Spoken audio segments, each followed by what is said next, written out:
Avant l'heure, c'est pas l'heure. Après l'heure, c'est pas l'heure. Madame, Messieurs, bienvenue dans ce nouveau numéro de Info 7, votre magazine d'actualité. Et nous sommes là pour décortiquer l'actualité de la semaine en République démocratique du Congo.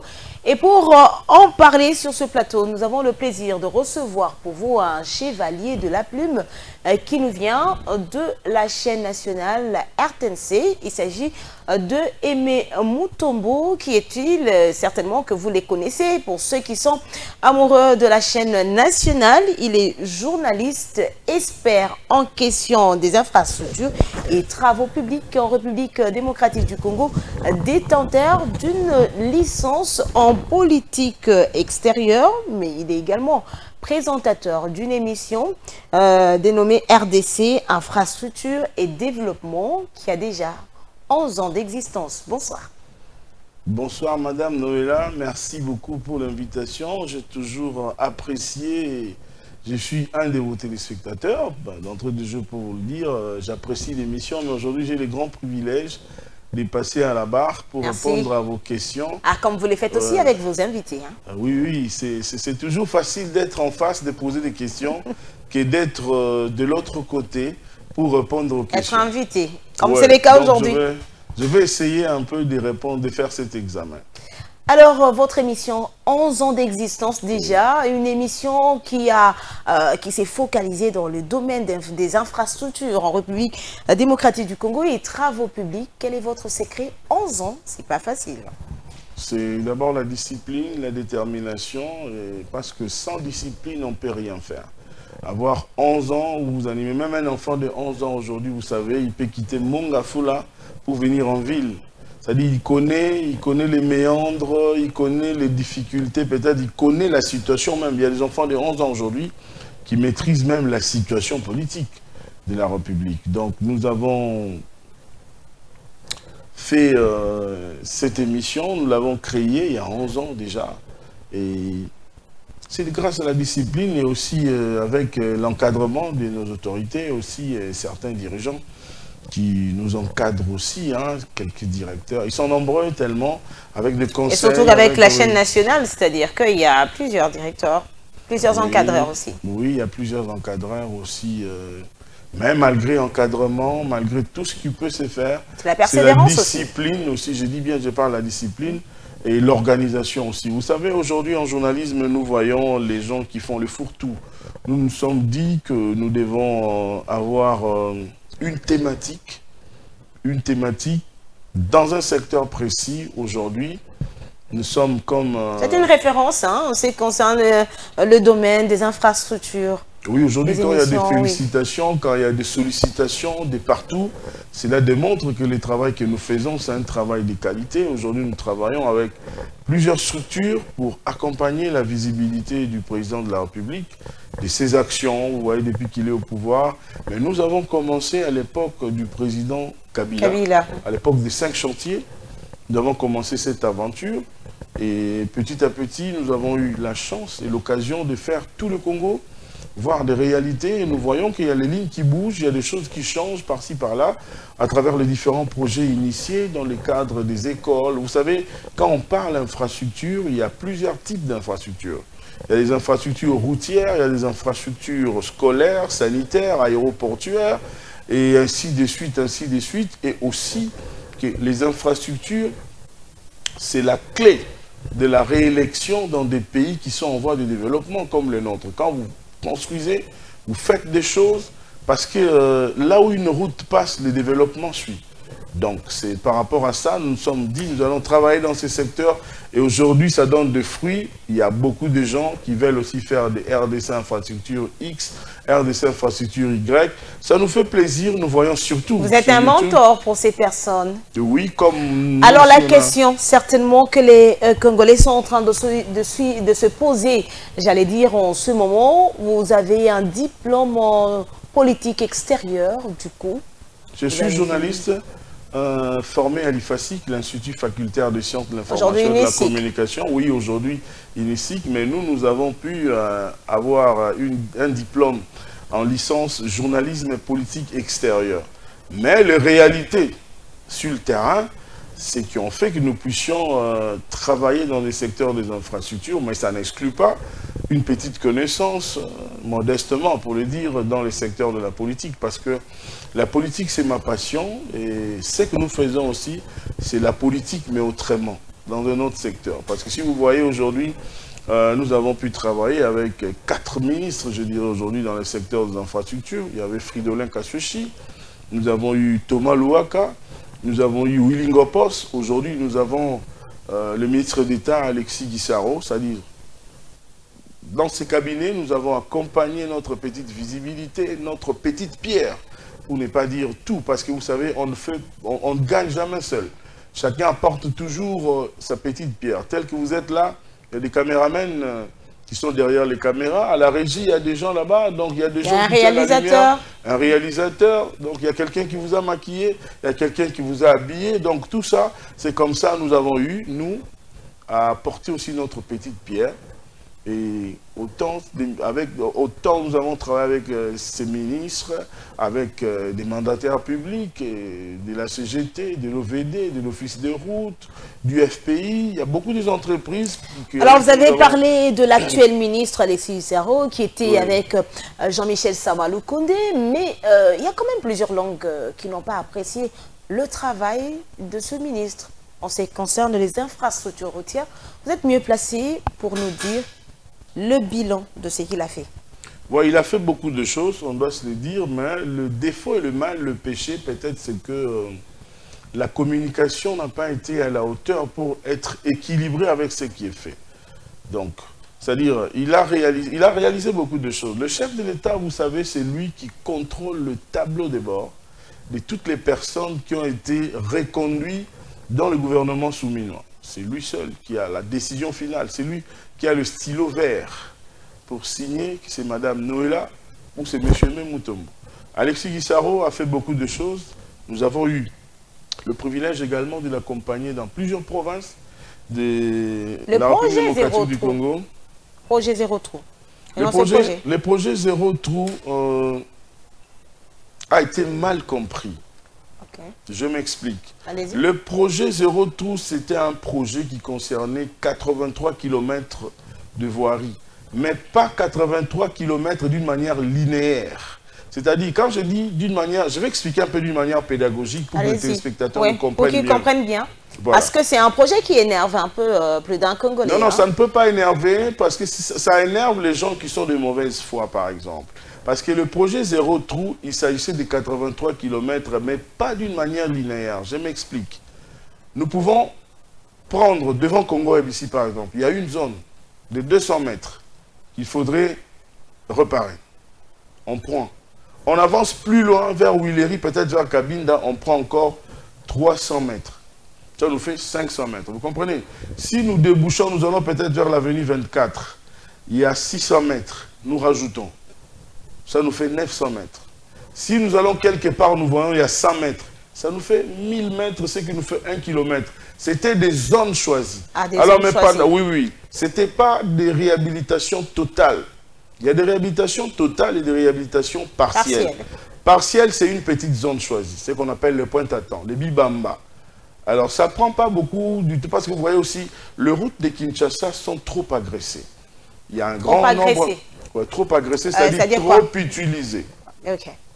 C'est comme un véhicule. On achète un véhicule, moi et vous, le même jour, mais le mien ne roule pas tout le jour, mais le vôtre, il roule tout le jour. C'est-à-dire, il est... quel terme je peux utiliser? Il est trop utilisé et en termes d'amortissement, le vôtre et le mien ne vont pas avoir une même durée de vie. Vous comprenez un peu? Donc c'est ça l'état des routes de Kinshasa. Est-ce une façon de dire qu'il y a beaucoup d'engins qui est prévu? Oui, il y a beaucoup de routes. Les routes sont agressées, on doit se le dire. Les routes sont agressées. Ils sont trop utilisés. Et ça réduit... Alors c'est comme ça qu'il y a une politique, une nouvelle politique. Laquelle? Depuis un temps, le chef de l'État, Félix-Antoine Tshisekedi Tshilombo, pour ne pas le citer, avait instruit au ministre Guissaro, ministre d'État, au cours d'un conseil des ministres, pour dire qu'il devrait chercher des mécanismes pour essayer de fluidifier la circulation en vue de réduire les embouteillages. Alors aujourd'hui, il y a beaucoup de voies secondaires qui sont en train d'être construites, de routes qui n'existaient pas, qui sont tracés. Mais ce n'est pas encore trop visible, nous sommes en train de visibiliser Entre-temps, il y a aussi des travaux qui sont aux arrêts. Hein? Des travaux aux arrêts, où, oui. Par exemple? Il y a des routes dont on voit des travaux, ils sont aux arrêts. Oui, mais il faudrait savoir qu'il y a plusieurs types de travaux. Il y a des travaux des partenariats publics-privés. Il y a le projet 3 communes, par exemple, qui a été lancé par le ministre Guissaro. Le projet de 3 communes consistait à ce que les entreprises préfinancent le premier 20% pour le démarrage des travaux, ok? Et puis après, l'État va rembourser. Mais il y a des entreprises qui sont essoufflées aujourd'hui, qui sont arrivées à 20% et les travaux sont un peu aux arrêts. Là, vous avez raison. Mais il y a aussi parmi ces entreprises, une entreprise qui se distingue, qui se démarque, Safrimex. Safrimex. La société Safrimex, c'est une société que je constatais qui travaille plus dans le cadre de projets PPP, partenariat public-privé, qui travaille, qui dépasse même le délai, c'est-à-dire le taux de pourcentage qui était prévu pour être financé. Ils ne sont pas financés, mais cette entreprise continue. Non, il continue. Il y a une route, par exemple, au niveau une route parallèle du boulevard Lumumba, l'avenue Njoko. Non, ce n'est pas l'avenue Njoko, c'est Kulumba, qui se prolonge Pelende, Sep Congo, pour sortir à la 15e rue Limité. C'est une nouvelle route tracée qui n'existait pas. J'étais hier... Et qu'est-ce que vous avez constaté? Non, c'est un exemple que je donne. Les travaux avancent, il y aura 2 ponts. Alors, quelqu'un qui a Massine à Petro-Congo, qui veut venir en ville, ne va plus sortir sur Lumumba pour reprendre. À partir de là, il peut prendre cette route, traverser le pont Djili à côté du rail, pour ressortir à la 15e rue et remonter. C'est-à-dire que ça va réduire un peu un nombre de véhicules qui devraient normalement venir par Lumumba. Même à partir des quartiers au niveau de Marché à Liberté. J'ai inspecté. Non, ce sont des routes secondaires qui n'existent pas. Qu'on a créées. Qui n'existent pas, ouais. Qui ont été créées. Il y a l'avenue Général Bassouki, au niveau du quartier Guilf. Vous connaissez les Zambandangi. Les Zambandangi, c'est une forêt qui existait vers le quartier Guilf, plus bas là-bas. Il y a une route de 4,5 km qui est en construction, en régie. Les travaux que l'OVD est en train de faire, des travaux que je suis en train de mener maintenant, des missions d'investigation sur ce genre de projets qui ont été lancés il y a plus d'une année pour voir où on en est. Qu'est-ce qui reste à faire, qu'est-ce qui bloque, et tout pour essayer de faire aussi le plaidoyer en ma manière. Vous savez quand même que le ventre affamé n'a point d'oreille. La vie est devenue de plus en plus chère. La vie est devenue de plus en plus chère. Vous faites allusion à quoi? Je ne comprends pas. Les paniers de la ménagère. Les paniers de la ménagère. Mais si vous ne travaillez pas... Aujourd'hui, il n'y a plus de tomates de 100 francs. Hein. 10 francs, 20 francs, il n'y en a plus. Hein. Presque 500 francs, c'est devenu compliqué. Oui, mais il faudrait comprendre qu'au niveau mondial, d'abord, nous avons une crise, ça vous le savez. La guerre russo-ukrainienne a fait que aujourd'hui nous puissions ressentir le taux qui baisse un peu en ce qui concerne le bleu et tout ça. Ça a impacté aussi d'autres secteurs, on doit le reconnaître. La prière est que cette guerre puisse se terminer, surtout que j'ai vu le président ukrainien demander des négociations pour le cessez-le-feu avec le président Poutine. Ça va changer les choses, mais nous avons un président, Madame Noëlla, qui a un grand souci de résoudre tout ce problème-là, et il est fait au cours du premier mandat. Il a réalisé beaucoup de choses, c'est pas pour rien. Vous avez vu qu'il a été réélu avec plus de 70%. Mais il y a certaines personnes qui estiment que Félix Tshisekedi est en train de perdre parce que les signaux forts ne sont pas donnés. Comment réagissez-vous? Quand il parle de signaux forts, vous faites allusion à quoi? Soyez un peu clair, très explicite dans votre question, je ne comprends pas. On parle du panier de la ménagère, parce que vous avez dit qu'on a un président qui a les soucis de changer, qui a fait lors de son premier mandat et le deuxième mandat, mais il y a une certaine catégorie ou certains observateurs qui estiment que, en tout cas, les efforts de Félix Tshisekedi ne se font plus sentir. Là, peut-être c'est vous qui les dites, et ces gens-là, il y a des certains gens observateurs. Oui, vous avez bien, merci beaucoup de dire certains. C'est-à-dire vous avez souligné, ce n'est pas tout le monde qui voit les choses de cette manière. Alors, on va prendre ce premier dossier, on se retrouve juste après pour un autre débat.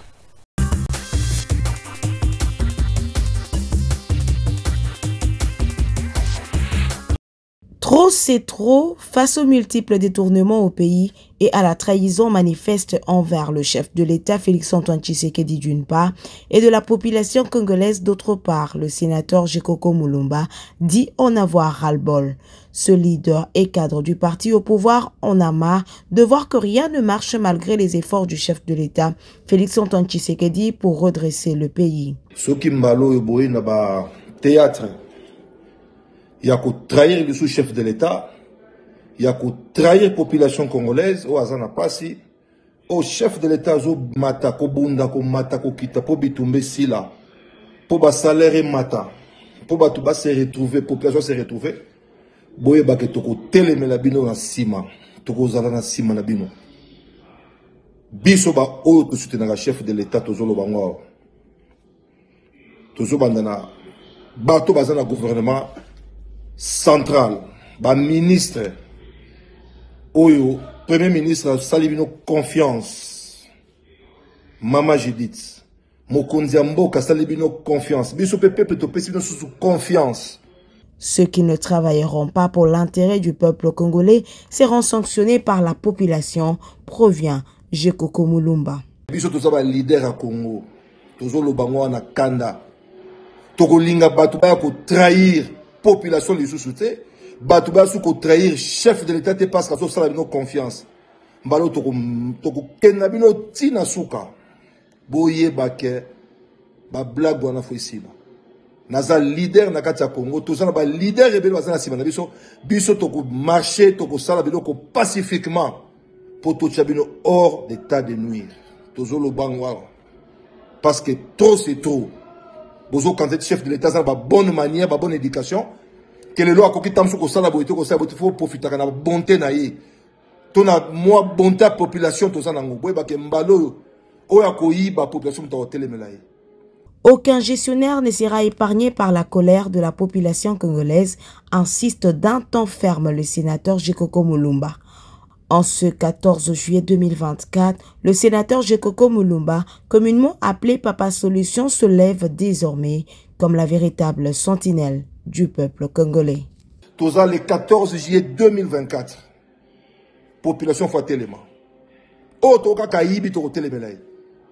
Boki ko sa musala na ba gouverneur nyoso. To bien que exécutif mobimba. To télémela bino. Le ministre. Le président de la République, chef de l'État, Félix-Antoine Tshisekedi Tshilombo, a présidé ce vendredi 19 juillet 2024 à la Cité de l'Union africaine, la 6e réunion du gouvernement dirigé par la première ministre Judith Suminwa-Tuluka. 5 points étaient inscrits à l'ordre du jour, à savoir 1. Communication du président de la République, chef de l'État. 2. Points d'information. 3. Approbation d'un relevé des décisions du Conseil de ministres. 4. Examen et adoption de dossiers. 5. Enfin, examen et adoption de textes. La communication du président de la République a porté sur 3 points principaux, à savoir 1. Des dispositions à prendre pour accentuer la lutte contre la criminalité urbaine. Le président de la République est préoccupé par la recrudescence de la criminalité dans plusieurs villes de notre pays, mettant ainsi en péril les vies humaines et perturbant la vie sociale et économique de la population. Parmi les villes les plus touchées, il y a principalement la ville-province de Kinshasa et ses axes environnants, Lubumbashi, Kolwezi, Bunia, Goma, Beni, Butembo et Kisangani. Il se développe dans ces villes un banditisme urbain avec le phénomène Kuluna allant jusqu'à l'affrontement des gangs dans les communes et quartiers résidentiels, des cas de plus en plus élevés de vol à main armée, d'extorsion, de braquage de cambistes, d'enlèvement ou d'assassinats ciblés, sans oublier plusieurs actes de délinquance juvénile. Le président de la République a engagé le vice-premier ministre, ministre de l'Intérieur, le vice-premier ministre, ministre de la Défense, ainsi que le ministre d'État, ministre de la Justice et garde des Sceaux, sous la supervision de la première ministre, à prendre toutes les mesures qui s'imposent pour éradiquer ces phénomènes qui insécurisent les personnes et leurs biens. Un rapport mensuel sur l'évolution de la situation en termes d'opérations de terrain et des procédures judiciaires engagées devrait être présenté au gouvernement.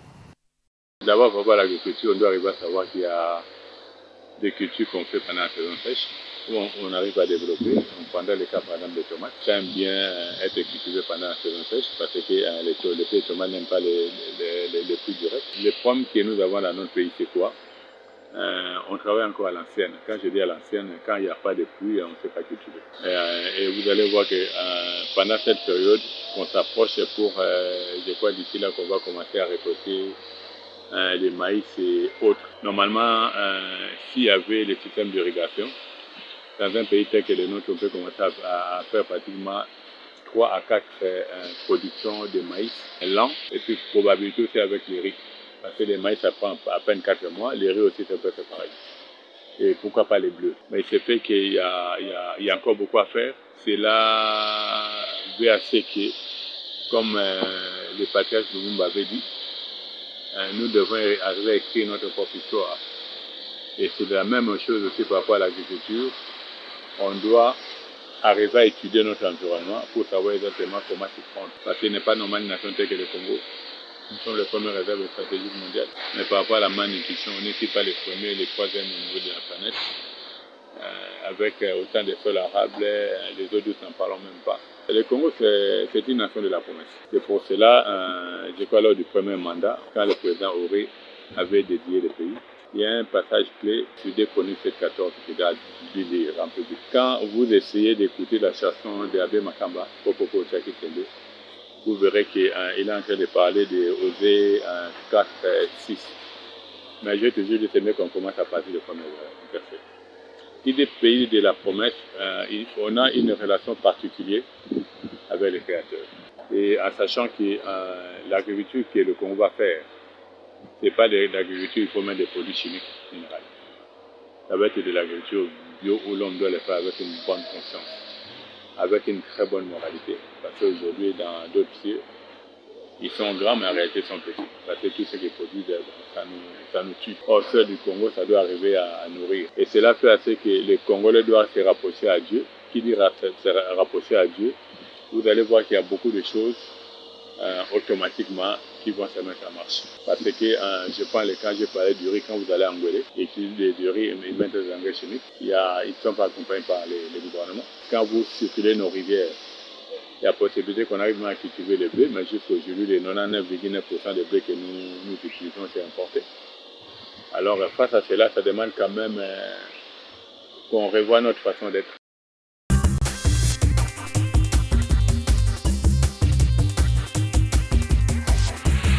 Alors, Aimé Mutombo, comment réagissez-vous à ce compte rendu du ministre porte-parole du gouvernement lorsqu'il parle de la criminalité en République démocratique du Congo?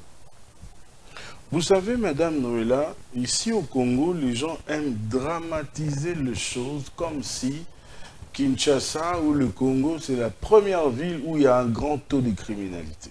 J'aimerais ouvrir une petite parenthèse pour vous dire que même dans des vieilles démocraties, là où même nous envions pour dire non, voilà les États-Unis, voilà la France, on venait d'apprendre il n'y a pas longtemps que le président Trump, le candidat Trump, a été tiré à bout portant. En plein meeting. Est-ce que le système sécuritaire des États-Unis d'Amérique et les nôtres est comparable? Je répondais directement non. Et même les téléspectateurs qui nous suivent le savent. Vous comprenez, madame? Donc, c'est quand on dit qu'il y a criminalité, c'est-à-dire on évalue, on essaye de voir quels sont les mécanismes pour essayer d'éradiquer et de mettre chaque citoyen congolais en sécurité, protéger les biens, les personnes et leurs biens. Donc, c'est ça. C'est dans le souci de bien faire. Mais cette déclaration quand même en début de semaine du numéro 1 de la police nationale de Kinshasa qui demandait aux taximens de ne plus rouler à partir de 22 h, il y a une certaine catégorie de personnes qui se posent la question, est-ce une façon de dire aux Congolais que les criminels sont plus nombreux que la police nationale congolaise? Ce sont des mesures préventives qui peuvent prendre juste une période, mais ce n'est pas éternellement que cela restera comme ça. C'est d'abord, vous savez, quand on veut guérir une maladie, madame, on va vous piquer une piqûre, ça fait mal. Peut-être on peut vous donner une comprimée qui est amère. Vous voyez? Donc, ce sont des mesures que moi j'encourage pour prévenir et guérir la maladie, vous voyez un peu. Mais c'est pas quand même tôt pour une ville comme Kinshasa, la capitale, où les gens sont en train de vendre même au-delà de Non, il n'est pas trop tard pour mieux faire. C'est-à-dire quand ils ont... Ne pensez pas que Kilimba Limba, le général, s'est réveillé un matin directement. Non, ce sont des choses qui ont été analysées, étudiées par des experts dans les secteurs de la police, par des experts pour essayer d'éradiquer cela. Alors, c'est ça. C'est l'exemple que j'ai donné ici, madame. Même votre fille, votre enfant. Moi, j'étais une fois, j'ai vu comment est-ce qu'on cherchait la veine de ma fille, comment est-ce qu'elle pleurait. Mais alors, ça me fait mal. Il faudra frapper fort, accepter la douleur pour guérir. Oui.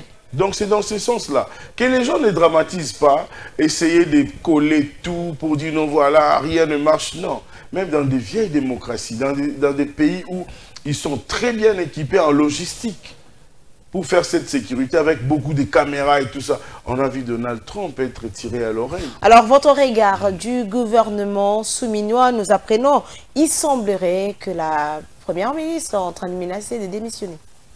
Je n'ai pas cette information, madame. Vous savez, un journaliste, c'est celui qui affirme des choses qu'il a vues. On a appris avec vous. Nous sommes de la même école, madame. Vous voyez?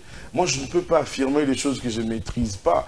Je sais que cette dame est très déterminée. Vous avez vu en peu de temps, depuis qu'il est aux commandes du gouvernement de la République, elle a fait beaucoup de tours dans le Congo profond pour voir. Elle est allée même là où il y a la guerre pour voir et donner quelques dons. Elle est partie, je l'ai vu déposer une gerbe de fleurs au niveau du cimetière, comment on appelle ça, de la paix, quelque chose comme ça.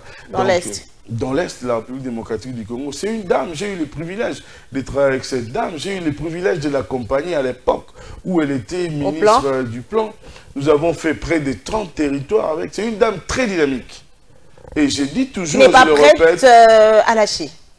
Non. En fait, ce sont des gens qui veulent chercher des choses. Des gens qui, vous savez, aujourd'hui au Congo, il y a des gens, ils se réveillent un matin, ils disent, bon, qu'est-ce que je peux faire aujourd'hui? Alors, je dois attaquer Madame Noëlla comme ça. Je dois attaquer M. Moutombo comme ça. Qu'on laisse la première, première ministre, Judith Souminoa. Moi, je sais qu'il y aura beaucoup de résultats. Et déjà, dans les premiers 2-3 trimestres qui viennent, on va ressentir. On va ressentir ce qu'elle fait. Batika, maman et Bato Vanda, parce qu'elle travaille. Elle travaille. Le chef de l'État fait un très bon choix au niveau du casting. Vous allez voir des résultats d'ici décembre, ça va commencer déjà à se palper, mais elle a le souci, une grande volonté de doter des résultats. Parce que le PEDEL, c'est une réussite. C'est parce qu'elle a contribué aussi, elle a porté sa pierre par rapport à la matérialisation de ce projet. Alors aujourd'hui, Congo Airways, qui ne décolle toujours pas, la question a été au cœur lors du Conseil de ministres et la RDC s'apprête à recevoir encore des avions. Mais pourquoi c'est toujours le même problème qui revient? Vous êtes dans les infrastructures, dans les infrastructures aériennes aussi. Oui, bien sûr, bien sûr. Mais là, je ne sais pas, c'est un problème d'homme, de mauvaise volonté. Peut-être nous devons tirer la conscience des uns et des autres. Nous devons, c'est-à-dire, essayer de bouger les personnes qui ont la chance, les personnes qui ont dirigé, et surtout l'actuel directeur général de Congo Airways. Vous savez, quand le chef de l'État vous fait confiance, il vous place quelque part, vous devez donner des résultats. Les meilleurs de vous-même. Vous ne devez pas venir, on vous trouve avec un budget de 100 $, je donne un exemple, et puis dans quelques temps après, nous voyons, vous baissez, vous arrivez à 20, 30 dons. Ce n'est pas normal. Le chef de l'État n'est pas un magicien. Il a des généraux. Mais tout ça, ce n'est pas parce que les sanctions ne s'en suivent pas? Mais les sanctions doivent venir. C'est pourquoi nous interpellons ici les autorités, les ministres des Transports. Nous avons maintenant à la tête du secteur des transports, monsieur le vice-premier ministre Jean-Pierre Bemba Gombo. Ce sont des cas qui doivent essayer de guérir. Parce que normalement, aujourd'hui, c'est triste de voir dans un grand pays comme ça que ce sont les privés qui font beaucoup de business dans ce secteur, là où l'État lui-même devait prendre les choses en main. Alors nous attirons l'attention des uns et des autres, surtout dans ce secteur-là, nous interpellons, nous appelons, nous lançons un appel.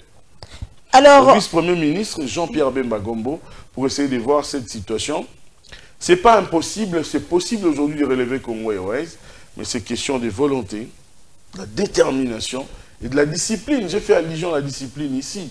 Les caisses de l'État ne sont pas vos caisses personnelles. Il ne faudrait pas confondre le porte-monnaie de M. Moutombo qui est dans ma poche. Et si je suis responsable d'une structure à gérer... Directeur, DG quelque part, oui. Oui, DG, il faut savoir faire la part des choses. Oui, la part des choses. Alors, quel est votre regard du travail de l'IGF? L'IGF, l'inspecteur général des finances, c'est vrai, c'est l'inspection générale des finances, mais qui est pilotée par un digne fils du pays, Jules Alingué Tekei. J'ai dit bien un digne fils de ce pays, qui fait beaucoup de choses. Ce monsieur il a pu neutraliser un grand réseau de gangs, des prédateurs, des détourneurs, des voleurs, on doit les appeler comme ça. Parce qu'il ne faudrait pas que nous puissions appeler avec l'élégance et caresser au sens du poil. Non, nous devons appeler voleurs, voleurs. Vous comprenez? C'est lui qui détourne. Ils sont voleurs au même titre que ceux qui volent dans la rue, des téléphones. Mais exactement, maman. Quand quelqu'un vous pique, attendez, quelqu'un vous pique un téléphone de 200 $. Je donne l'exemple même de 1000 $. Il vous pique ça. Mais c'est lui, c'est vous, individu, Noëlla Kambacha. Mais quelqu'un qui pique des millions de dollars à la République, vous savez, le détournement est à la base du retard du développement, de la croissance même de la République démocratique du Congo. Alors, nous avons une chance que le chef d'État ait fait un bon casting pour mettre ces messieurs-là à la tête de l'inspection générale des finances, le monsieur qui a pu neutraliser aujourd'hui les réseaux des voleurs, réseau Abaminibi. Oui, interpellé aujourd'hui par... Aujourd'hui, si vous constatez sincèrement, madame, permettez-moi une seconde, s'il vous plaît, si vous constatez aujourd'hui dans les entreprises publiques, même dans les cabinets ministériels, aujourd'hui, le détournement, quelqu'un avant de détourner, hein, c'est-à-dire, j'aime bien l'expression d'un aîné, José Makila, pour ne pas le citer, qui a dit « Mon, il y a l'État, na pouvoir, il y a Tshisekedi, et Sengeli Obaola. Obaola, non, nous, moi, il est pour comment prendre ça. Il fait un travail exceptionnel qui a beaucoup de résultats aujourd'hui, mais son péché, les péchés de Jules Alingué. Ah, il a des péchés. Je suis en train de parler. Allez-y. Je dis, les péchés de Jules Alingué, c'est lequel, vous savez? Lesquels? C'est d'avoir neutralisé les gangs de détourneurs, d'avoir travaillé pour la patrouille financière, nous avons vu le budget à la hausse, d'avoir bloqué plusieurs réseaux. Alors c'est comme ça que tout ce monde-là cherche à voir la tête de Jules Alingué. Vous comprenez un peu? Alors il y a des réseaux de gens aujourd'hui qui ont acheté une partie de la presse au moyen des billets verts pour créer des histoires, pour inventer par exemple des documentaires. Quoi? Je suis en train de parler, madame. Des documentaires qui n'ont ni tête ni queue. Des fake news. C'est-à-dire des documentaires creux, bidons, qui n'ont rien, qui n'ont même pas un contenu sérieux. Alors tout ça, il y a des gens qui sont alimentés, nous comprenons. Mais nous, nous travaillons pour la République. Nous avons le souci de la RDC. J'ai eu la chance, madame, telle que vous me voyez là, pour faire le tour du Congo. J'ai vu la misère, j'ai vu le manque criant d'infrastructures. Mais c'est grâce à... Si vous voyez aujourd'hui, tel a détourné 20 millions, tel a détourné 15 millions, c'est grâce à cet argent. Si nous mettons, par exemple aujourd'hui, 20 millions dans chaque province, madame, je vous dis qu'on va commencer à résoudre certains problèmes petit à petit. Mais parce que vous parlez des infrastructures, madame. Aujourd'hui, vous savez que nous avons pu bénéficier 7 milliards de dollars américains grâce à la révisitation du contrat sino-congolais. Ce qui était grâce à la vigilance d'un homme, un digne fils de ce pays que nous devons encourager. Jules Alingué Tekei. C'est là même que Jules Alingué pouvait être corrompu. Parce que là, il devait avoir beaucoup d'argent. Plus que on est en train de voir des spéculations ici, sur les réseaux sociaux. Voilà, on l'a interpellé. Voilà, on a mis en cause. Mais que dire des affirmations de la Cour de compte? Est-ce que la Cour de compte devait d'abord rédiger un communiqué pour informer la communauté internationale et locale? Eh bien, d'abord, elle n'est pas compétente pour attendre Jules Alingué. Mais certains disent que la Cour de compte a cette compétence. Non, non, elle n'a pas cette compétence. Aujourd'hui, il y a une confusion, madame. Il y a des gens qui veulent couper, casser l'élan de la patrouille financière, casser l'élan des prédateurs pour arrêter toutes les personnes qui sont en train de travailler contre le pays. J'étais en train de parler ici des 7 milliards que nous avons eu grâce à la renégociation. Aujourd'hui déjà, il y a 3 grands projets qui ont été lancés. Je suis dans le secteur des infrastructures, j'en sais quelque chose. Nous avons du cash aujourd'hui. Vous voyez, pour la construction des infrastructures. Le 22 du mois dernier, madame, le chef de l'État a lancé les travaux de rocade, la route ceinture de la ville de Kinshasa. 63 km. C'est une première depuis que le Congo et Kinshasa existent. Nous allons avoir une route périphérique. Vous voyez, tel que je suis là, mon corps, c'est la ville de Kinshasa. Et la ceinture que j'ai placée sur ma hanche, ça sera la route des rocades. 63 km où l'argent est déjà disponible. Nous avons 60 millions de dollars américains. Mais alors revenons un peu sur... Permettez-moi de finir en deux petits points. On a lancé également les travaux de la route Kananga-Kalambambouj. 230 km de route. On a lancé également... dont les travaux ont été lancés plusieurs fois. Hein. Non, les travaux n'ont pas été lancés plusieurs fois. Les travaux ont été lancés une fois et relancés par le ministre. Ce sont des pipipi. Vous voyez un peu? C'est-à-dire, nous les journalistes, nous devons aider un peu la population à comprendre la vraie information par rapport à tel ou tel autre projet. Vous voyez, les travaux ont été lancés, mais c'est un partenariat public-privé.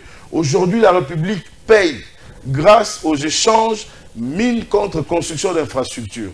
On a lancé également, madame, les travaux... Parce qu'il faut reconnaître que Judith Suminwa n'est pas la première première ministre à aller sur cette route. On a vu Sama Lukonde qui est aussi passé là-bas. Non, Sama Lukonde, que je sache, n'est pas passé sur la route Kananga-Kalambambouj. Il était présent, oui, lors du lancement par le chef de l'État. Voilà. Nous étions présents. Alors, et espérons oui, cette fois-ci, espérons, parce que l'argent est disponible. Madame, j'étais en train de parler de la première tranche qui a été décaissée. Il y a la route Nguba-Mbushimai, 900 km de route.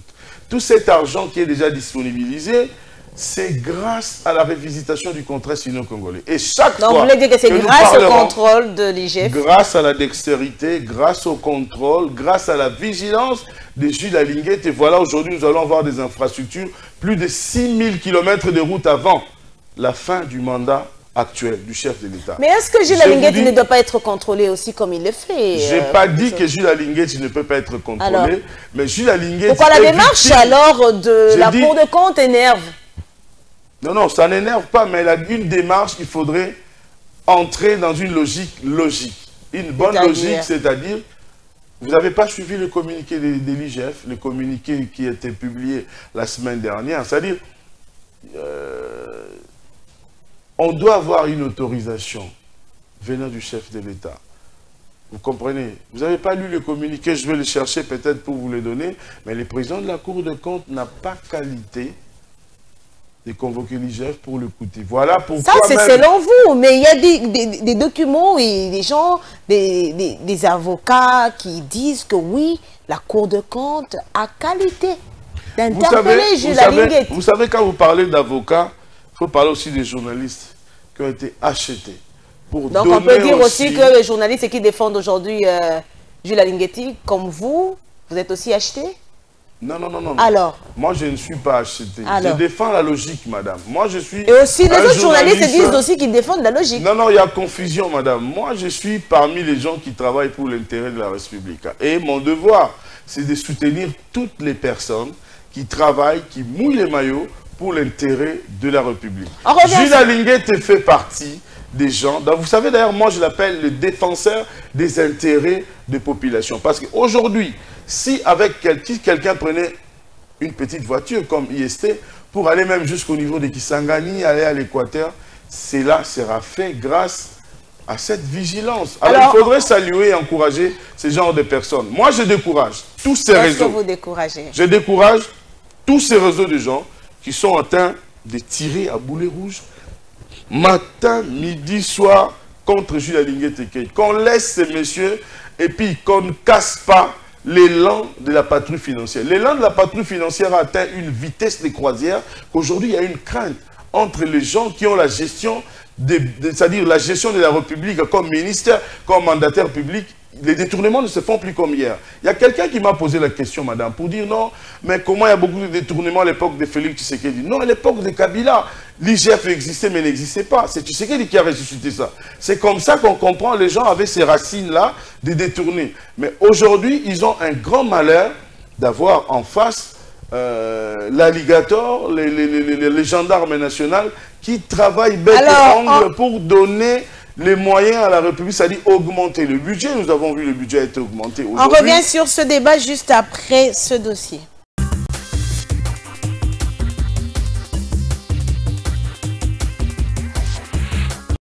Ce sera une première pour la Cour de compte d'auditionner Jules Alinguete, chef de service de l'Inspection générale des finances. Dans un communiqué signé le 11 juillet dernier, le procureur général près la Cour de compte informe l'opinion qu'elle a mis en cause Jules Alinguete et Placide Nkala, directeur général de la GECAMIN.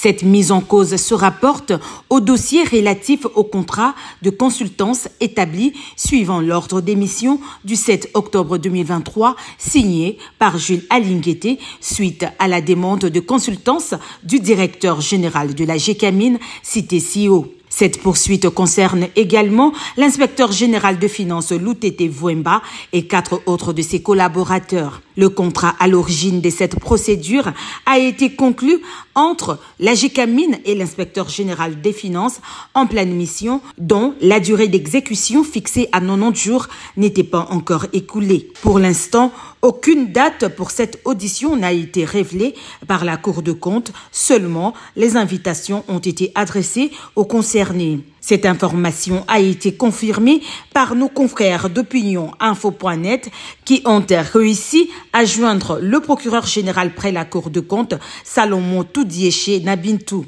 Dernièrement, un documentaire tourné par le journaliste d'investigation Mast Chibangu avait révélé une autre mafia de Jules Alinguete à travers sa société d'ACO. L'audition annoncée de la Cour de compte pourrait enfin mettre en lumière les actes de ce gendarme financier jusqu'ici protégé par une main non autrement identifiée.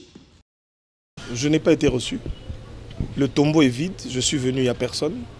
J'ai vu la secrétaire, je me suis annoncé.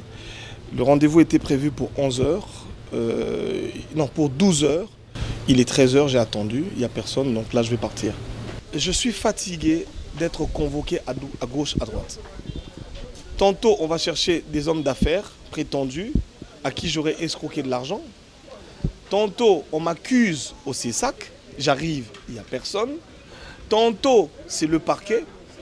J'ai fait un documentaire. Dans mon documentaire, que l'inspecteur général des finances, chef de service, est dans un complot. Et que, grâce à lui, il y a des entreprises privées qui ont ponctionné, qui ont détourné l'argent de l'État congolais. Je veux une plainte par rapport à mon documentaire. Je pensais que cela aurait été le sujet aujourd'hui, mais j'ai trouvé personne. Maintenant, moi, je vais y aller. Le ministre de Justice, à qui j'ai demandé une audience, n'a pas encore daigné me recevoir. J'irai à son bureau la semaine prochaine. Je suis fatigué qu'on me convoque partout. J'ai fait un documentaire que j'ai rendu public. Ok? J'appelle les confrères journalistes. J'appelle les ONG. Maintenant, je demande votre soutien. Je demande le soutien de la communauté, de tous les Congolais, même les Congolais de la diaspora. La semaine prochaine, je vais vous donner une date. Nous allons marcher. Si c'est au parquet, si c'est au tribunal, j'irai partout, qu'on m'arrête pour le documentaire et que Tokendeko Samba, je veux qu'on me juge. J'ai fait un documentaire. S'ils pensent que c'est une diffamation, s'ils pensent que j'ai menti, s'ils pensent que j'ai trompé, mais qu'on me juge. Je voudrais être interpellé, je voudrais être entendu, je voudrais finalement présenter les preuves. Parce que ce que vous avez vu dans le documentaire là, c'est rien. C'est 1% des preuves que j'ai. Maintenant, je vais commencer à déballer.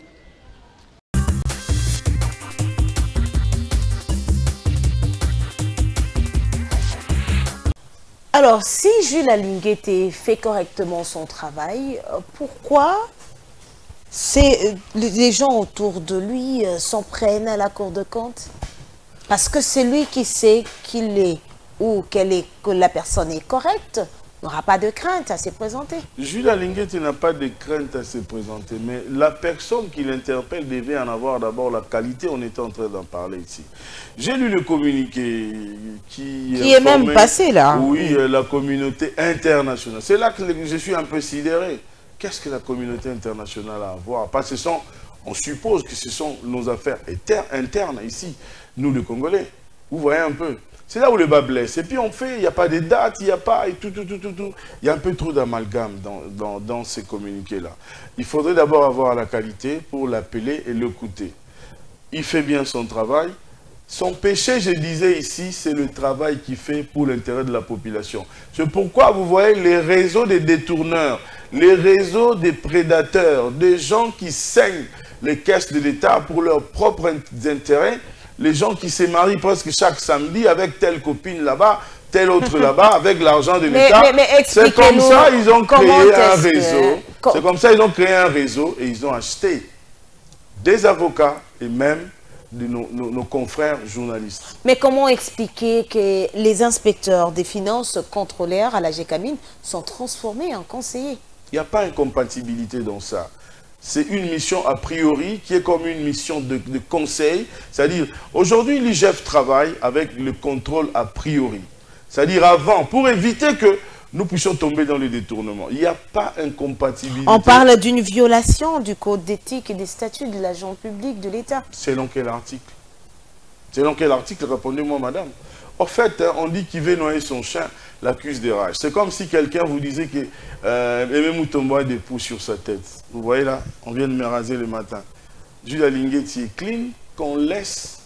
Mais il y a quand même des agents, notamment à l'OCC, qui se plaignent hein, que depuis que les agents de l'IGF se sont installés en des bureaux dans l'entreprise, les situations où la situation s'est empirée. Quand ils venaient contrôler partir, oui, cette familiarité.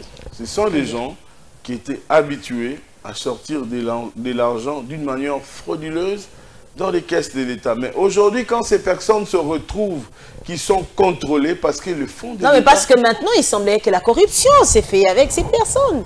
Vous avez de preuves, madame. Il semblerait, hein. Il semblerait. Merci parce que vous parlez au conditionnel. Et même quand vous avez parlé du dossier de la première ministre, vous avez parlé au conditionnel. Il semblerait. Donc, vous savez, dans ce monde ici, même Jésus-Christ, les dieux, les fils des dieux, n'est pas accepté à l'unanimité dans le monde entier. À combien plus forte raison, Jules Alinguete. Mais moi, je suis parmi les gens qui l'encouragent pour lui dire qu'il doit rester droit dans ses bottes, continuer son travail, faire comme si de rien n'était et qu'il avance. Vous comprenez? C'est le travail qu'il fait. C'est ce qui tue les gens. Les gens ne peuvent pas l'aimer. Quelqu'un qui était habitué... Vous savez, aujourd'hui, il y a un confrère qui avait dit ça, je ne vais pas le citer ici, qui avait dit que les vice-mamans, vous savez, la plupart des autorités s'est mariées parce que chaque 2 week-ends, ils ont des métisses, l'une à Banda, l'autre là-bas, c'est avec l'argent de l'État. Moi, j'ai fait une mission, mon agence de communication. J'ai une agence de communication. Alors, il y a une autorité qui était en fonction, qui m'a invité, qui a sollicité mes services pendant la campagne électorale des élections de 2011. Oui, de 2011. Vous savez, là où on devait me payer, à la caisse de cette société. Et j'étais sidéré. Je devais amener 3 personnes quelque part, ici en province, et il a sollicité mes services pour couvrir.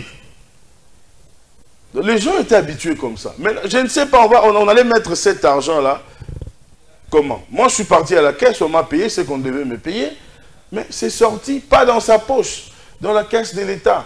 Les gens étaient habitués comme ça. Maintenant, quand l'IGF est venu, il a démantelé les réseaux, il a bloqué les systèmes.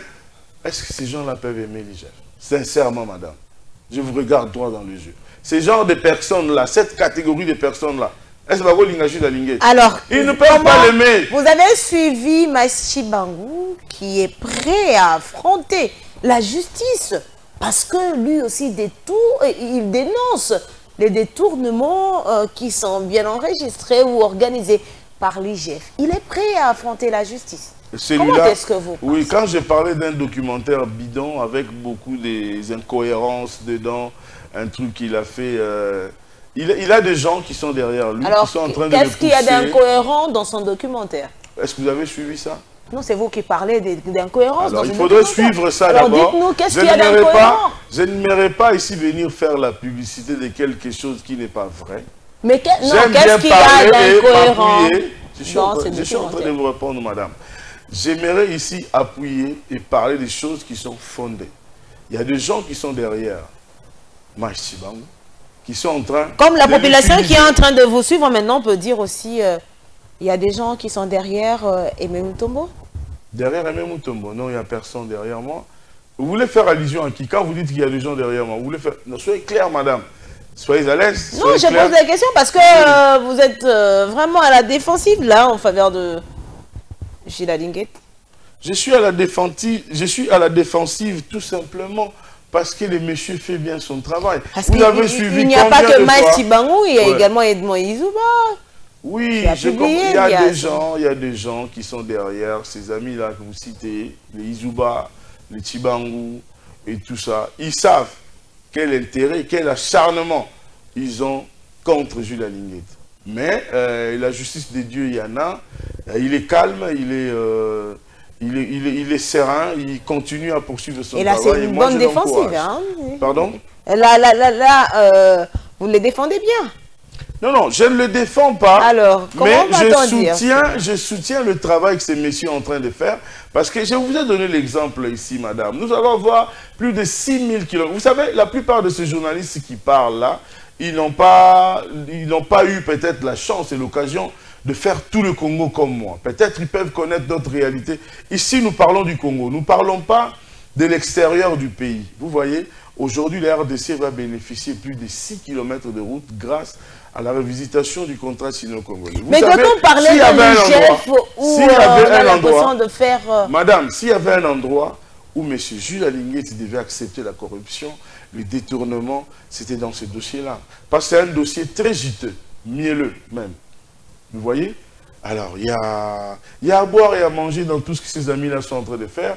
C'est au moins des billets verts, il y a des gens qui sont en train de le bousculer. Vous avez des preuves? Parce que tantôt, vous m'aviez aussi dit, est-ce que vous avez aussi des preuves qu'ils ont reçues ou que ces personnes ont reçu des billets verts? Mais comment pouvez-vous vous acharner contre un monsieur qui fait calmement, dignement son travail et nous palpons... Est-il interdit aux journalistes de faire des investigations comme vous les faites aussi dans le domaine des infrastructures? Non, on interdit à personne, mais nous voyons, vous savez, en tant que psychologue, en tant que communicateur, vous pouvez voir, vous sentez que ça, il y a un acharnement par rapport à ça. Nous avons eu des dossiers ici, des dossiers des lampadaires, des dossiers de forage, ainsi de suite. Nous avons vu le détournement. Il y a eu clameur publique. Nous avons constaté même que le ministre Kazali n'a pas été reconduit dans le gouvernement souminois. Vous êtes d'accord avec moi? Mais nous avons vu les gens défendre l'indéfendable. Est-ce que ces gens-là aiment le Congo? Vous vivez à Kinshasa, quand vous entrez dans votre chambre, vous entrez dans votre salle de bain, il y a un robinet, vous sortez dehors dans la cuisine, mais il y a des gens, madame, qui font 7 ou 8 km aller-retour pour aller puiser de l'eau, avec des enfants de 2-3 ans, pour aller les laver là-bas et revenir. Alors quand vous bouffez l'argent de l'État comme ça, on ne peut pas vous pointer du doigt parce que vous êtes qui? Non. Nous devons être sérieux, madame, et comprendre les réalités. Je ne défends personne, mais je défends l'intérêt de la République. Alors pourquoi nous avons... Donc vous voyez, selon vous, que moi je joue à la défensive de non, certainement c'est la population qui est en train de se poser... de vous écrire. Et de se poser la question, parce que ça donne un peu l'air de voir M. Aimé Mutombo être, on dirait, comme porte-parole de l'IGF. Je ne suis pas son porte-parole.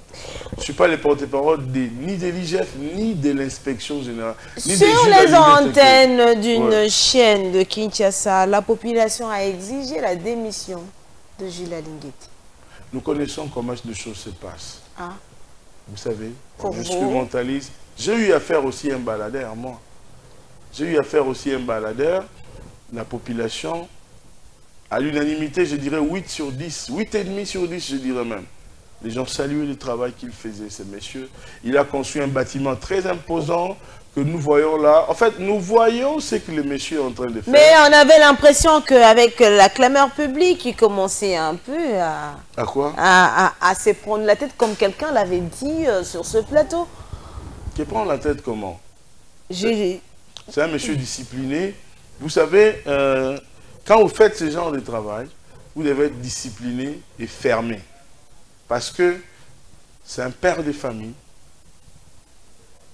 Il a une femme, il a des enfants, il a sa mère, il a ses petits frères, ses grands frères qui ont besoin de lui.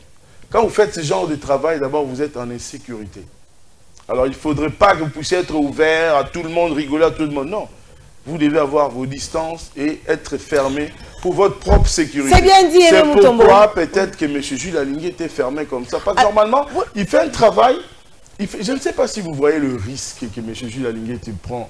Oui, il risque sa vie presque tout le jour pour l'intérêt de la République. C'est bien tout ce que vous avez de la population, c'est bien tout ce que vous aviez dit là, et j'ai aimé lorsque vous avez dit quand quelqu'un occupe un poste est élevé, alors il a 3-4 copines avant d'aller se marier.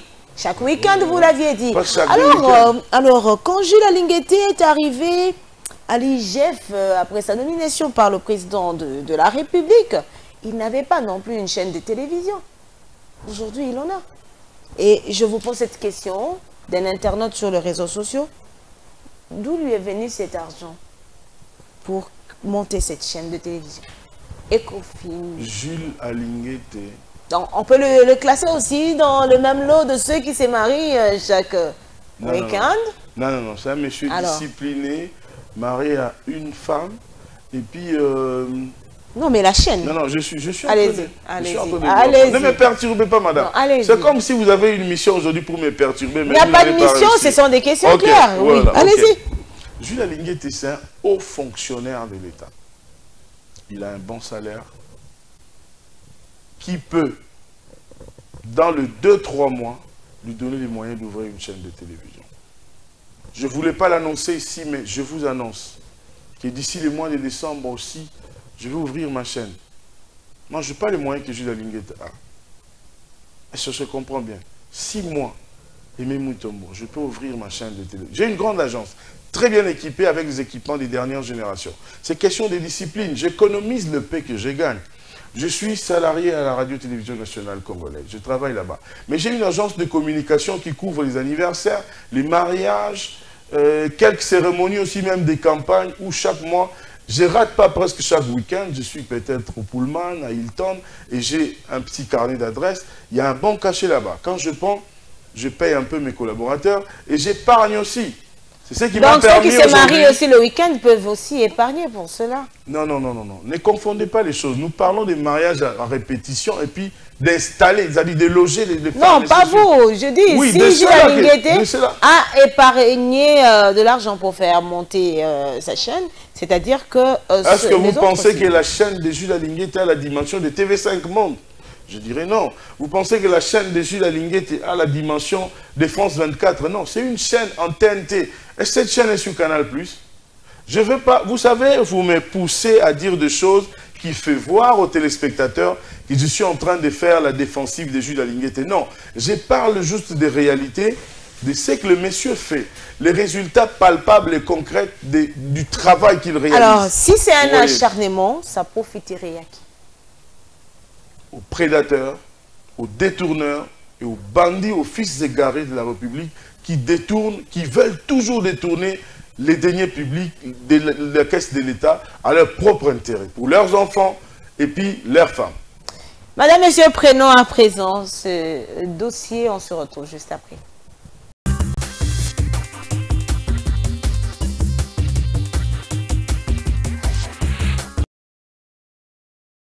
Les avocats du barreau Kinshasa Matete ont commémoré pendant 2 jours le 56e anniversaire de la journée du barreau congolais. Célébré chaque 10 juillet, mais pour cette année, la célébration a eu lieu le 17 et 18 juillet 2024 en raison d'une bonne organisation. Le premier jour, c'est-à-dire le 17 juillet, a été consacré aux activités sportives et loisirs au stade Tata Raphaël, où bon nombre des avocats sportifs ont répondu présent. Et le 18 juillet était une journée purement scientifique à l'hôtel du Fleuve. Dans son mot des circonstances, le bâtonnier de l'ordre du barreau Kinshasa Matete, Maître Emile Muchembe, a rappelé l'importance de la journée du barreau congolais tout en saluant la réussite de l'organisation cette année. Après une première journée bien sûr consacrée à la mise en forme physique et aux loisirs des avocats de notre barreau, dont la bonne santé, nous voilà en fait la deuxième et dernière journée que nous avons consacrée à la santé intellectuelle à travers des intervenants de qualité que nous avons tenus invités et qui ont abordé tour à tour les différentes thématiques. Encouragés par votre présence et votre disponibilité à vivre pleinement et intensément cette journée scientifique que pour nous, nous disons que c'était une réussite. Une journée consacrée à la santé intellectuelle qui a connu la participation de plusieurs autorités du pays, notamment les ministres d'État à la justice et garde de Sceaux, Maître Constant Moutamba, et de l'environnement, Eve Bazaïba, tous avocats de Kinshasa Matete. Dans son intervention, la ministre d'État, ministre de l'Environnement, est revenue sur la question de la préservation de l'espèce humaine sur la Terre, tout en rappelant que le droit de l'environnement constitue le droit de la 4e génération. Monsieur le bâtonnier de l'ordre, mesdames et messieurs, au-delà de ces efforts fournis par la République démocratique du Congo, notre pays qui est béni car Dieu nous a dotés de 62% des forêts tropicales humides qui constituent le bassin du Congo, 52% des eaux douces d'Afrique et 10% des eaux douces de la réserve mondiale, et une biodiversité unique au monde, classée 5e mondiale. La RDC a en plus de ses potentiels environnementaux, les tourbières, les minéraux stratégiques. Ces minéraux stratégiques qui nous permettent d'aller vers la transition écologique ou la transition énergétique. La journée du barreau congolais était une occasion d'échange, de partage d'expériences.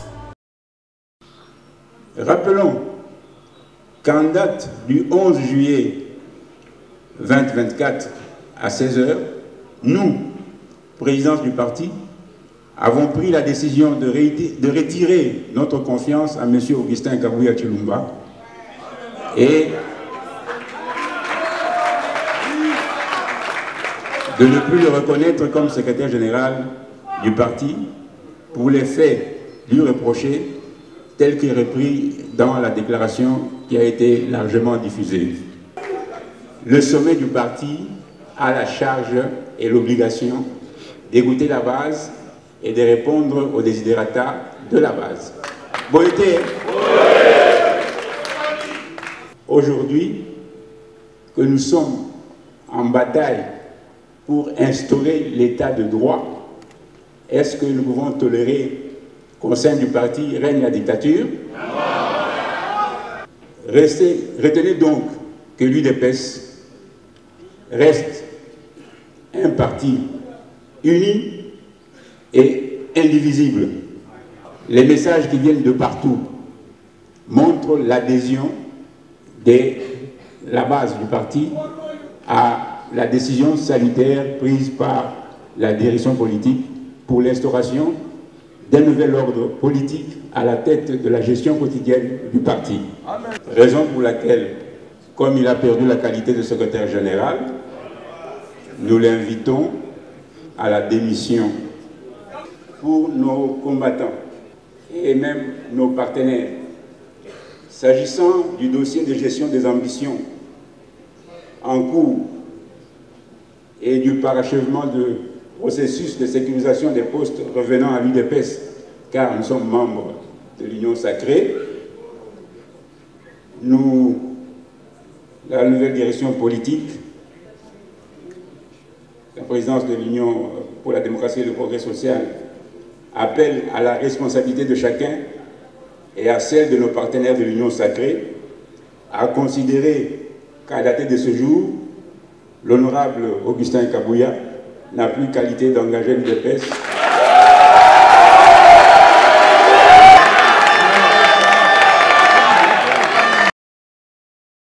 Si certains cadres et militants du parti présidentiel se soulèvent de manière décisive pour exiger le départ sans condition d'Augustin Kabouya au poste de secrétaire général de l'UDPS pour sa gestion supposée opaque, cela n'est pas le cas pour Vini Kupenza.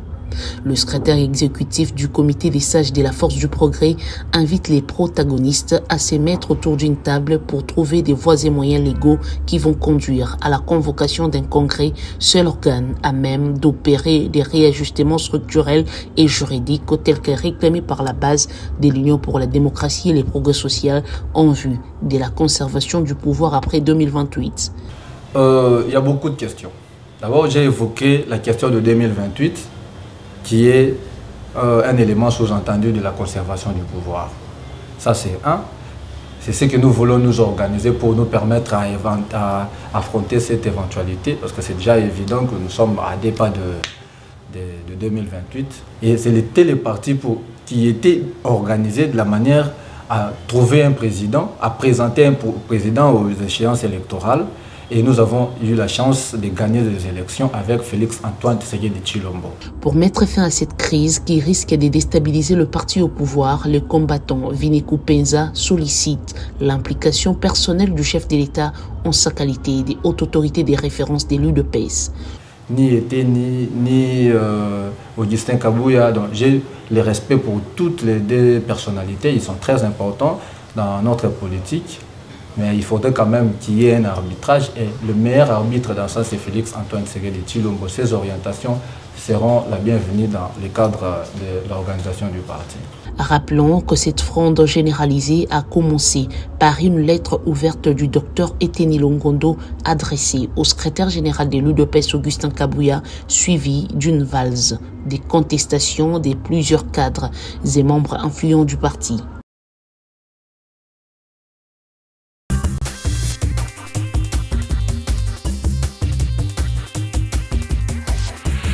Eh bien, Mutombo, comment est-ce que vous trouvez aujourd'hui le travail réalisé par l'actuel ministre de la Justice, Maître Constant Mutamba? Bon, nous ne sommes pas encore à la phase des résultats. Le gouvernement... Mais il est quand même parmi ceux-là qui prennent des décisions que certains considèrent comme des signaux forts. Une décision, oui. Mais une décision, c'est comme une promesse. Alors, la promesse, il faudrait attendre sa concrétisation. Nous nous donnons le temps, nous nous donnons beaucoup de chance, parce que la justice devait être vraiment guérie. Le chef d'État avait dit que la justice était malade. Il faudrait un coup de pouce, et puis des gens avec... Bon, je les vois un peu partout, hein. C'est pas mal, mais nous lui donnons encore un peu de temps pour qu'il puisse vraiment enfoncer le clou dans le bois, et que les choses puissent se faire d'une manière vraiment très délicate, avec beaucoup de précision, pour que la justice... Vous savez, on dit la justice, elle est une nation. Donc, il a tout notre soutien. C'est ce que je peux dire, brièvement. Et surtout qu'il a même dit que le chef de l'État ne nous a pas nommés pour s'enrichir au détriment de la population. Là, je suis d'accord, très d'accord avec lui. C'est pour ça que je vois... Là, je suis très d'accord avec lui. Vous savez, madame, quand quelqu'un n'est pas dans la logique du chef de l'État, dans la logique de l'intérêt de la nation, de la population, il me trouvera comme si j'étais instrumentalisé par des gens pour tirer sur lui. Moi, Aimé Mutombo, je n'ai pas faim. Moi, je n'ai pas faim. Je suis un monsieur assis, j'ai mes petits moyens, je m'organise, j'ai ma petite famille. Quand je dis je n'ai pas faim, c'est-à-dire, Lipa, c'est-à-dire Kolia, Kolata, Mituka, ces points-là déjà, Dieu nous a fait grâce. Mais quand nous regardons l'environnement, notre entourage, certains frères, certains cousins, certains amis d'enfance et tout ça, nous voulons que les choses s'améliorent. Les Congolais que vous rencontrez à l'intérieur, dans les par-là, qui font la mendicité, ça nous gêne parfois. Vous pouvez faire 5-6 km, à chaque carré, vous voyez des gens qui font la mendicité. Et vous êtes interpellé. C'est pour, ouais, très interpellé. C'est pourquoi j'ai dit que les gens qui vont travailler à l'encontre de la vision du chef de l'État, ils nous verront en face d'eux pour leur dire, nous n'avons pas des armes, nous n'avons pas des policiers, mais du moins nous allons décrier. Dans le même combat que le sénateur Jekoko Mulumba qui a quand même lancé ce message pour dire que ceux qui vont détourner, ils nous verront sur leur chemin. Exactement. Je suis vraiment d'accord avec lui parce que trop c'est trop. Il l'a dit aussi, trop c'est trop. Oui, le chef de l'État vous fait confiance, mais vous les décevez. Le chef de l'État vous fait confiance. Dans un pays où il y a... Vous savez, il y a combien de licenciés dans ces pays, madame? Vous savez, ces pays comptent combien de docteurs, combien de gradués, combien de techniciens? Mais on vous sélectionne par le chef de l'État. Il vous fait confiance. C'est une grâce. Et puis vous allez là-bas pour vous enrichir, vous. Pendant que, vous savez, aujourd'hui, les ministres et même les mandataires publics, ce sont les gens qui vivent comme des bébés. Je m'explique. Comme des bébés? Oui. Je m'explique. Peut-être les gens vont mal comprendre ce que je veux dire. C'est-à-dire, ils ont les moyens de logement qui sont payés par l'État. Ils ont les moyens de communication qui sont payés par l'État. Ils ont le moyen de déplacement, tout ça, tout. La santé est prise en compte. Donc leur argent... C'est-à-dire ce sont des gens qui peuvent même épargner la moitié sont détournés. De leur compte, de leur salaire, dans un compte bloqué par exemple, dans banque X, banque Y. Je ne vais pas faire la publicité d'une banque ici. Donc sans toucher aux caisses de l'État. Il y a des gens que je connais qui étaient ministres dans ces pays, qui ont fait louer même leur propre résidence. Moi, je connais quelqu'un, je ne vais pas citer son nom, mais l'État payait 8 000 $. C'est quelqu'un que je connais. 8 000 $ pour sa résidence. Sa propre résidence, mais il a mis cette résidence à location avec un contrat pour dire non, Noëlla, vous êtes ma cousine, alors vous êtes comme Bayres, c'est vous qui touchez l'argent et puis vous me remboursez l'argent. Sa propre résidence. Les soins de santé de ces enfants. Prise en charge par l'État. Oui, la prise en charge par l'État. C'est-à-dire... Ils ne peuvent pas voler. Ils ne peuvent pas voler. Du carburant, d'ailleurs, ouais, même quand nous sommes dans certaines activités, nous on coupe les moteurs. Mais les moteurs sont en marche. Ote Malili. Vous voyez? Donc, ce sont des gens qui n'ont pas de raison pour détourner. C'est peut-être la cupidité et puis le nombre élevé de femmes. Ou ce sont des anciens voleurs aussi, de l'enfance, ils avaient déjà le germe. Donc ils n'ont pas intérêt parce qu'ils ont beaucoup d'avantages. Quel est le ministre qui va nous dire aujourd'hui qu'il achète le carburant? Ou un mandataire? Non, ils ont ça. C'est prévu. C'est prévu. Unité, moi j'achète des unités. Mais eux, ils n'achètent pas les unités. Alors, regardez un peu... Vous achetez le carburant, mais ils n'achètent pas les carburants. Il y a certaines occasions, peut-être, il y a quelqu'un de bonne foi qui peut vous dire, par exemple, prenez le carburant. Ça, mais c'est 1 ou 2 fois sur 10 que ça peut venir. Et même si ça venait chez moi, maintenant, le petit peuple qui n'a même pas un petit vélo, même pas une moto, même pas une petite bicyclette. Vous voyez? C'est-à-dire, nous avons l'intérêt... C'est que j'aimerais ici profiter pour lancer un conseil à certains des dirigeants qui déshonorent le chef de l'État après avoir placé confiance en eux. Cherchez que quand vous travaillez et vous partez, que les gens pleurent de joie, de liesse pour dire en tout cas, nous avons connu des ministres, mais lui, pas comme vous. Vous êtes exceptionnel. Soyez proches. Parce qu'on dit, il y a un adage en Chiluba qui dit chez nous, Mukalenga wa Bantu, Bantu wa Mukalenga. C'est-à-dire, vous êtes chef parce qu'il y a ces gens-là en dessous de vous.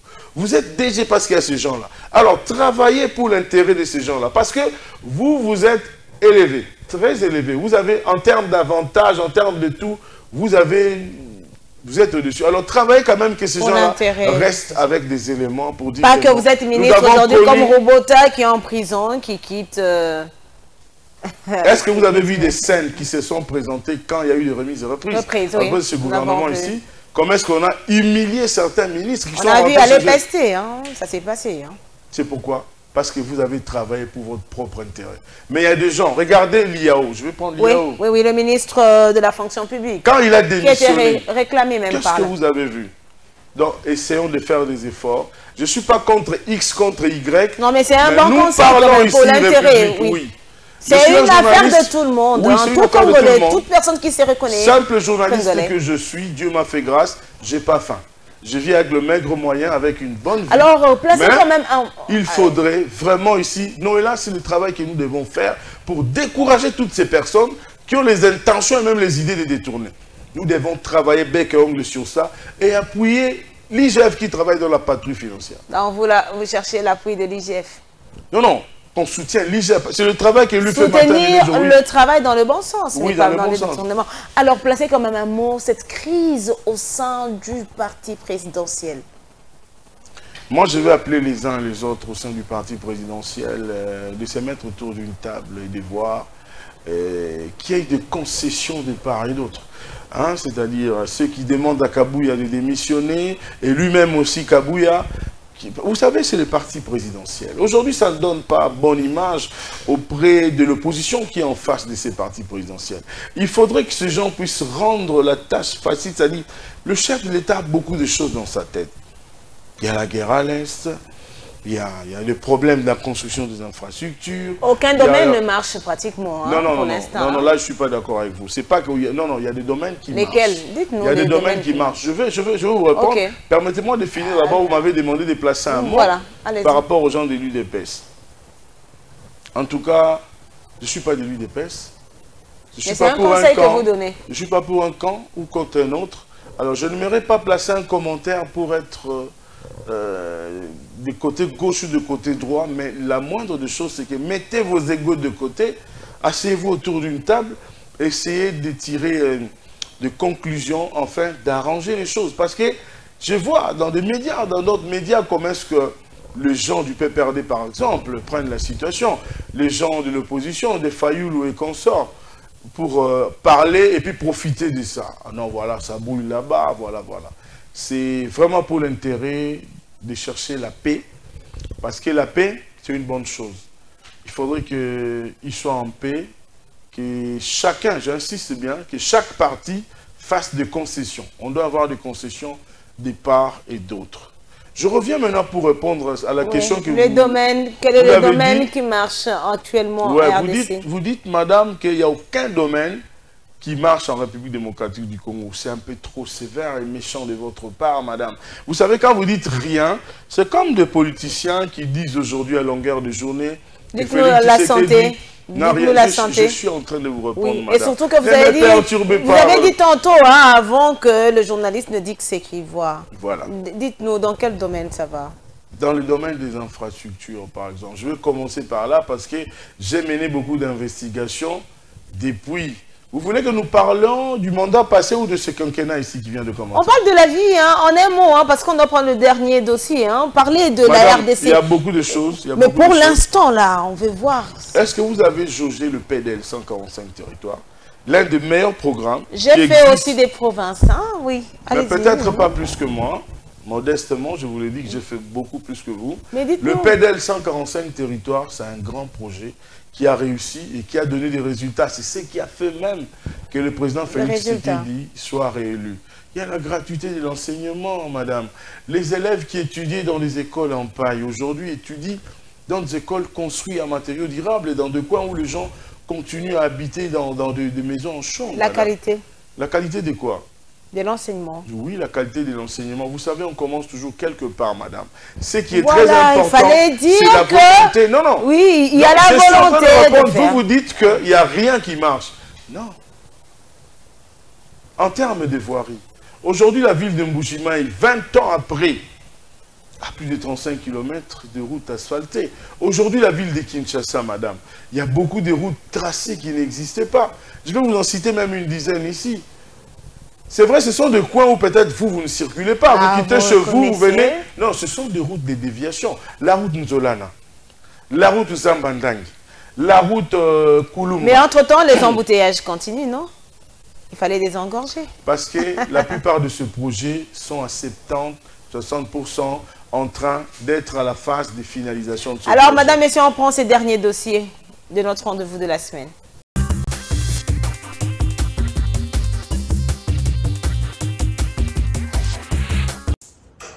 Conseil épiscopal. En ma qualité de l'archevêque président et représentant légal de l'Église du Réveil du Congo, en ma qualité de président de la plateforme des confessions religieuses en République démocratique du Congo, je viens par ce message donner un conseil à tous les religieux en général et principalement à la SENCO en particulier. Pourquoi la SENCO? J'ai observé sur les réseaux sociaux et j'ai lu les communiqués signés par le secrétaire général de SENCO pour la vidéo tournée à Rutshuru, où nous voyons M. Corneille Nanga accueilli dans une paroisse. Effectivement, nous disons qu'en tant que chrétien, il peut aller à la prière. Nous ne lui refusons pas ce droit-là. Mais quand le prêtre l'invite à prendre parole, à s'élever avec tout ce qu'il représente pour notre pays, nous disons non. Nous disons que ce n'était pas approprié parce que là, l'Église envoie un message mitigé. Nous voyons, parce que le prêtre l'a accueilli, parce que le prêtre lui a donné parole, vous remarquerez que les gens étaient là pour l'applaudir. Et nous conseillons que nous sommes là en cette période. Toutes les églises, nous devons parler la nation. Je souhaiterais que vous ne puissiez plus parler du M23. Vous avez lu les derniers rapports des experts des Nations Unies qui parlent de 4000 militaires rwandais. Ils sont même plus en nombre que les terroristes. Et dans les terroristes qui recrutent, ils recrutent, d'après le rapport, des enfants dans les camps de réfugiés au Rwanda et en Ouganda. J'avais envie de rigoler tout à l'heure en début de ces journaux lorsque vous nous montriez des élections au Rwanda avec 2 candidats recyclés, des élections à vase clos. J'ai vu un observateur FPR, pas observateur Union européenne ou de toutes les grandes institutions électorales qui sont connues. C'est tout dire du contexte politique qui là-bas, et malheureusement, c'est des contextes politiques avec des velléités expansionnistes qu'on exporte en République démocratique du Congo. Parce que vous parlez de la trêve. Ce matin même, 3 enfants sont morts de bombardement venus du Rwanda et 6 autres ont été blessés. Mais lorsque vous observez, depuis que la trêve a été décrétée, nous assurons que nous faisons notre part parce qu'il est urgent pour nous de nous assurer que nous apportons l'appui qu'il faut aux populations déplacées, parce que c'était une trêve humanitaire au départ. C'est vous dire les niveaux de barbarie du régime rwandais qui, fort malheureusement, avec cette parodie d'élection, pourra penser continuer ses aventures. Mais pour revenir à votre question, le président de la République a dit que nous ferons de notre mieux pour récupérer chaque territoire. Évidemment que ça prend du temps parce qu'il y a des efforts qui sont en cours, notamment pour la montée en puissance de nos forces armées. Et je pense que dans les jours et les mois qui viennent, tout sera mis en œuvre pour récupérer chaque partie de notre territoire. Et les événements à Butembo que vous avez montrés illustrent la détermination de la population à travailler pour que cela soit une réalité dans les meilleurs délais.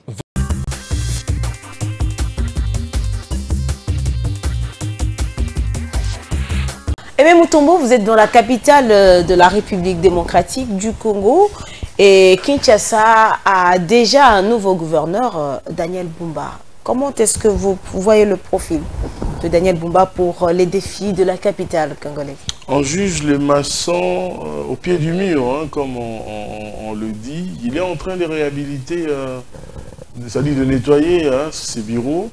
Bien qu'il est en train de travailler encore à l'extérieur, j'ai vu certains confrères décrier.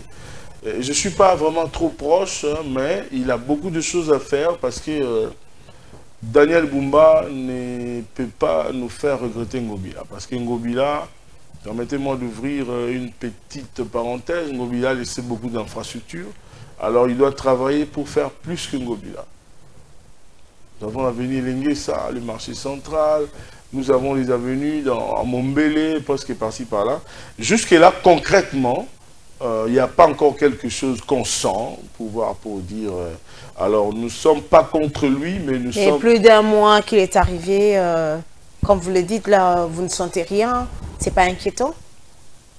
Inquiétant, pas inquiétant, je n'aimerais pas commenter dans un sens comme dans un autre, mais il doit savoir qu'il a beaucoup de défis à relever dans une ville avec plus de 15 millions d'habitants, si je me trompe, la ville de Kinshasa. Donc il a beaucoup, oui, je dis plus de 15 millions d'habitants, ouais.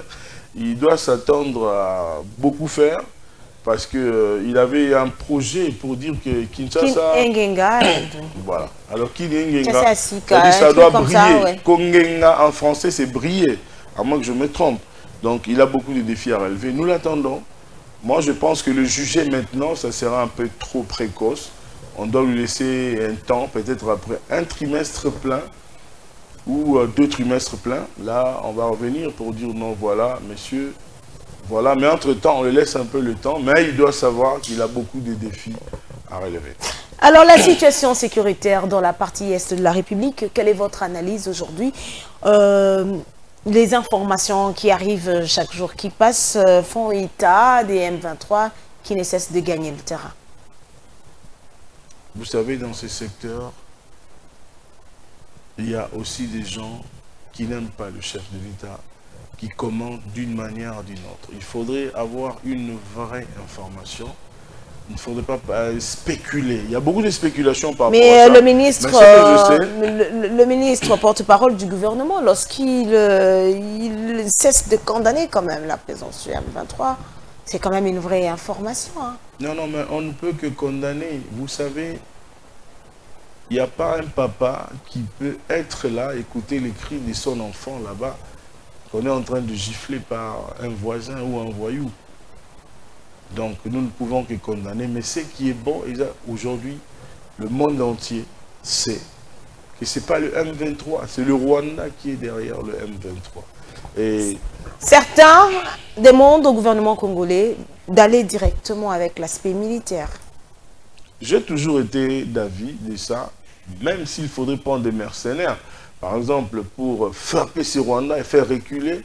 Mais il y a aussi quelque chose, vous savez, le chef de l'État ne veut pas qu'on ait beaucoup de morts. Vous savez, quand nous allons dans la guerre, il faudrait s'attendre qu'on aura plus de morts aussi. C'est pourquoi nous sommes en train de voir les choses d'une manière un peu diplomatique, ainsi de suite. Mais ce n'est pas une faiblesse, c'est une meilleure méthode aussi. Vous savez, partout dans le monde entier, quand il y a guerre, crépitement des balles, ça finit toujours de voir les gens autour d'une table, et puis il y a cessé. Mais la RDC a quand même traîné, hein. Plusieurs cessez les faits, mais sur terrain, il n'y a rien. Quelle que soit la durée de la nuit, madame, le soleil finit par apparaître. Cette guerre finira par se terminer. Alors, Corneille Nangaa a aperçu le dimanche passé, dans une église à Rutshuru, dans la partie est de la République démocratique du Congo. Oui, vous avez lu le communiqué de la Senko qui a dénoncé rapidement pour dire que c'était un message incidentiel qui n'était pas prévu dans cette messe. Un communiqué qui n'est pas bien accueilli au sein de la structure des églises du Réveil. Bon, c'est normal, hein, chacun de nous peut avoir son point de vue. Mais moi, je réponds par rapport à ces communiqués-là. Corneille Nangaa, c'est quelqu'un qui est en dépression. Il est en dépression et il est en train de faire des choses, comme les gens de Lingala disent, Babi Willis. Il n'était pas prévu. Il veut faire voir aux gens que voilà, Noëlla me soutient, mais Noëlla dit directement que moi je ne soutiens pas ces messieurs-là. Ces langues-là, on n'en parlera plus dans quelques mois ici. Alors, c'est complètement fini. Aimé Mutombo, je le dis, hein, comme certains le disent, Aimé Mutombo, l'homme du chef de l'État, Félix Tshisekedi, c'est comme ça que vous l'aviez bien défendu? L'homme du chef de l'État, je ne sais pas. Oui, le journaliste pro-Tshisekedi. Vous savez, là où il y a même la vieille démocratie, il y a toujours ce qu'on appelle des tendances. Nous avons appris la ligne éditoriale. Hein? La ligne éditoriale, quand quelqu'un m'écoute, il comprend ce que je dis. Il peut lui-même se faire une idée de la personne que je suis. Je suis proche de l'opposition, proche du pouvoir, proche, non, je suis réaliste. Et même Mutombo est réaliste. J'accompagne ce que le chef de l'État fait. Vous savez, c'est un monsieur pour qui j'ai beaucoup de respect. Je l'aime bien. J'ai senti que ce monsieur a une volonté extraordinaire pour doter des infrastructures de base et à la population congolaise. J'ai pu être dans quelques visites d'inspection du chef de l'État et j'ai vu comment est-ce qu'il pressait, comment est-ce qu'il voulait des détails pour que les choses aillent vite. J'ai connu cet homme, j'ai compris que c'était le président. Si on avait un Tshisekedi depuis les 18-20 ans qu'on a perdu, on serait très loin. Et vous allez voir, aujourd'hui, j'ai dit aux gens... Donc, vous avez travaillé avec Kabila. Kabila n'était pas du tout...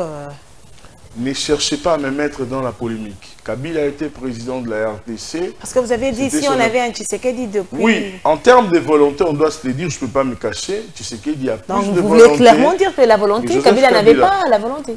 Il avait une volonté. Vous savez, nous parlons de niveau. Kabila pouvait avoir une volonté de 45%. Et Tshisekedi? Tshisekedi y en a à peu près de 90% pour transformer le pays en termes de la reconstruction. Aujourd'hui, le pays, c'est un grand chantier où on voit les travaux se réaliser concomitamment partout. Parfois, nous n'avons pas assez de temps pour aller voir et permettre que les gens puissent découvrir. Mais c'est vrai, c'est que je dis, il y a des gens qui vont mettre beaucoup de doutes, mais avec votre permission, que les gens aillent sur ma chaîne YouTube Aimé Mutombo, ils vont voir. Et ce que je dis ici, ce n'est pas des racontages, ce sont des vérités. C'est bien dit, hein, et vous l'aviez bien défendu sur ce plateau. Alors, Aimé Mutombo, vous avez quelques minutes pour vous adresser à cette population qui a eu le plaisir de vous suivre dans ce magazine Info 7. Merci beaucoup de nous avoir suivis. Vraiment, que Dieu vous bénisse, que Dieu bénisse la République démocratique du Congo, qu'il vous bénisse aussi, que Dieu bénisse le président de la République, Félix Tshisekedi Tshilombo. Soyons unis.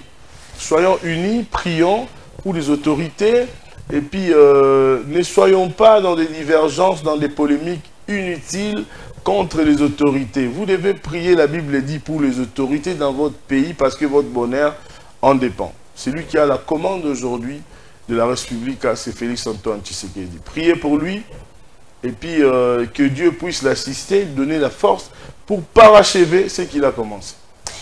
Alors, merci beaucoup, Aimé Mutombo. Je rappelle, madame, messieurs, que notre invité de ce jour est journaliste, expert en question des infrastructures et travaux publics en République démocratique du Congo. Il est détenteur d'une licence en journaliste politique extérieur, mais il est également présentateur d'une émission diffusée sur la RTNC, la chaîne nationale de la République démocratique du Congo, émission intitulée RDC, infrastructure et développement. Je rappelle, une émission qui existe depuis 11 ans. 11 ans. Merci d'avoir accepté notre invitation et d'avoir répondu à nos questions, avec le plaisir de vous retrouver prochainement dans ce magazine. Pourquoi pas.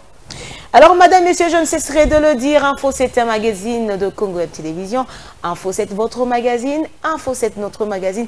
Eh bien, c'est l'heure. Ce magazine est complètement fini. Merci de nous avoir suivis et merci à toute l'équipe technique et rédactionnelle de Congo Web Télévision. Merci au directeur de programme, Maurice Gigando, Gaël Eyalé, Adonis Mbungu, les réalisateurs de cette émission.